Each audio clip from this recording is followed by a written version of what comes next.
Okay, just correcting a problem with the German term. We missed a convoy roll. The Russians are convoying the Germans in C-Zone 105. They can lose up to 2. They're going to lose 1 for sure. And that's all they're going to lose is 1. So instead of having 50 IPCs, they're going to have 49 IPCs.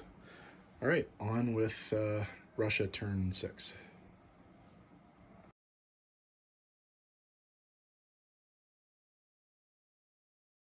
Okay, USSR turn 6. They have 46 IPCs to spend. They're going to spend 10 on a fighter and 36 on 12 infantry. They will be declaring some attacks.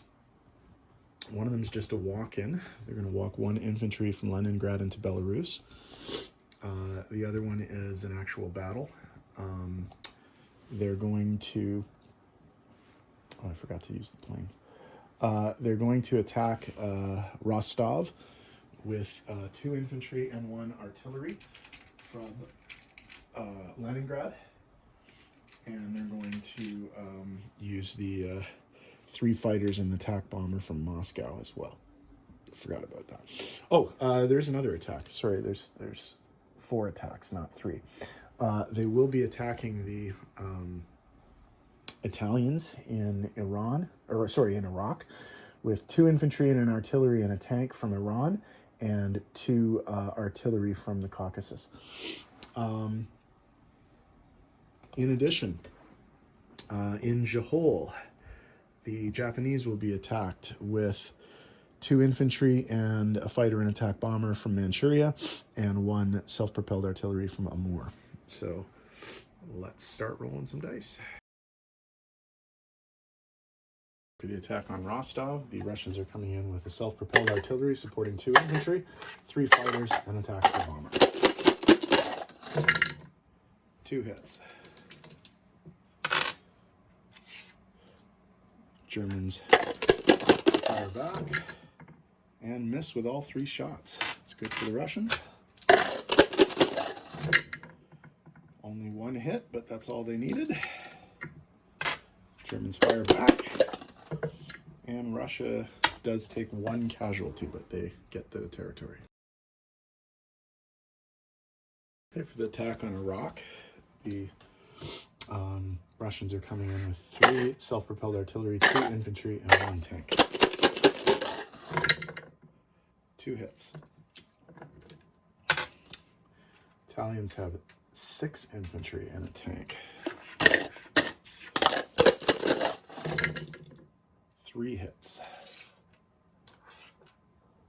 So do we keep going?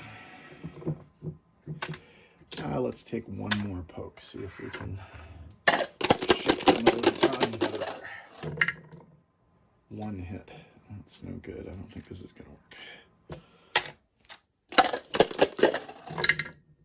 2 hits. Yeah, I think we're going to have to retreat. So they do not take the territory. Okay, in the battle for Jehol, the Russians are coming in with a self-propelled artillery, 2 infantry, a fighter, and an attack bomber. The attack bomber is going to try a target select, even though they really haven't been hitting very much in this game. And they hit this time. Okay, so 1 of the tanks is taken out with no defense. And then we have 3 2s and a 3. Hit. So the 1 tank gets to defend. And it hits. So 1 of the infantry is lost, but they take the territory.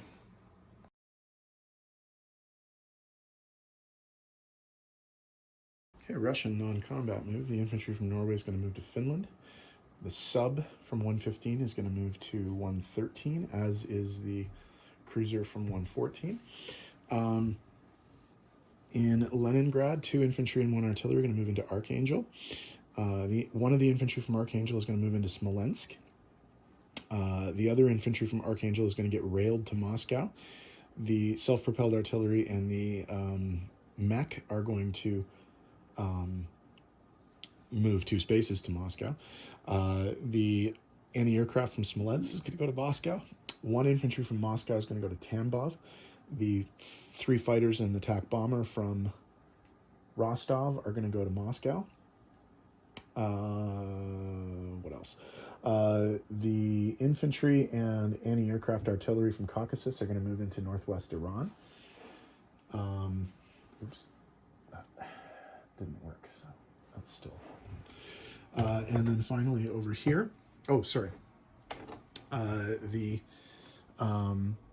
artillery is going to go the length of the Trans-Siberian Railway to Amur, and the fighter and the attack bomber are going to land back in Manchuria. So that should be it for movement. Tidy up the board, we'll come back in a sec.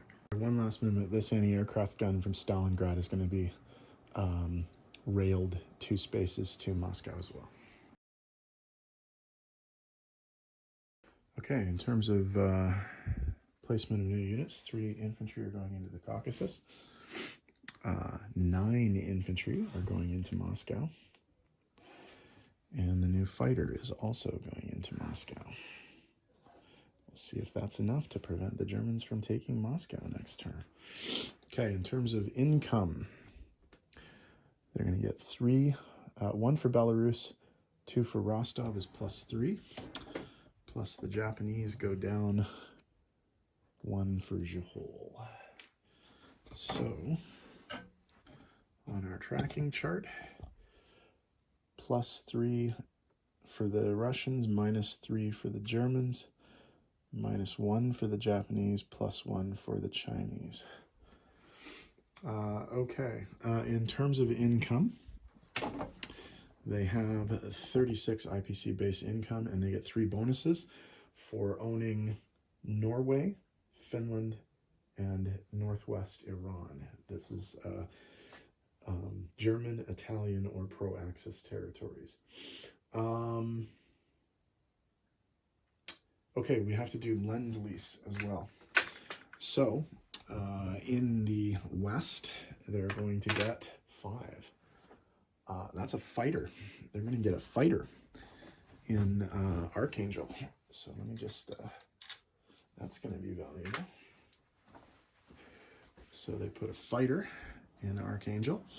And then over in the Pacific, their Lend-Lease is a 1. They're going to get another artillery in Amur. So that's actually kind of helpful. The Lend-Lease has been pretty good for the Russians in this game. So they finish with 37, 39, 41, 43 IPCs for next turn. If the Germans take Moscow, they will get those 43 IPCs, so we'll see what happens. All right, Japan is up next.